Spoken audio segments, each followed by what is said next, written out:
Grabe, Pinoy Pride, Meralco Bolts, tinalo ang champion team ng Japan B-League. Ano bang nangyari? Mainit to, kaya huwag kayong bibitaw. Pangalawang laro ng Meralco mga idol sa BCL Asia o Champions League. Kalaban ang kampyon sa Japan B-League na Utsunomiya Brex. Si New Sam, Cliff Hodge, Almazan at imports na sina Glenn Watson at Jordan Varnado ang first five ng Bolts mga idol kontra ang sikat na mga Hapon. First quarter maganda ang simula ng Meralco. Naghahabulan lang sila ng B-League team sa score na 18-20. Lamang ng dalawa sa pangunguna ni Glenn Watson. Pero sa second quarter mga idol, dito na naka-abanse talaga ang Pilipinas. Nagsimulang mag-init ang bench ng Meralco sa pangunguna ni Chris Banquero at ni Aaron Black na may 6 points each. 2 3-pointers galing dito kay Aaron Black. Yung Glenn Watson mainit pa rin with 10 points sa halftime. 30-20 ang score ng second quarter para sa Bolts mga idol, leading to a 50-38 12-point lead ng Pilipinas sa first half.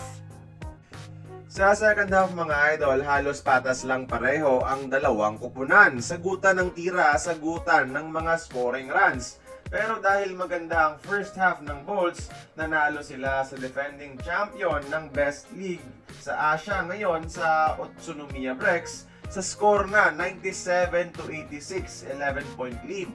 Umabot pa nga ng hanggang 20 ang lamang ng Meralco at buong laro kontrolado nila. 30 minutes ng laro hawak nila ang lamang, meaning 75% mga idol na lamangan ng Bolts ang Brex.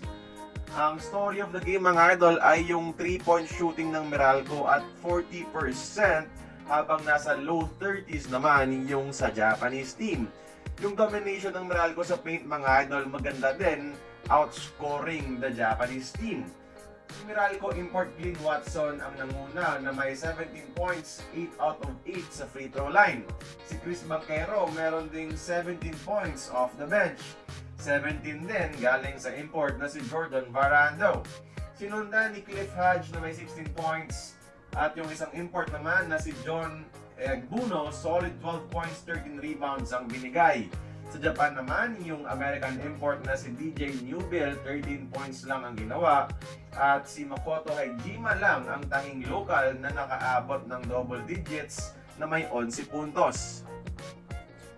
Malaking progress ito sa isang Philippine team mga idol na talunin ang champion team ng isa sa mga NBA recognized global league sa buong mundo mga idol. Kaya pala natin sumabay.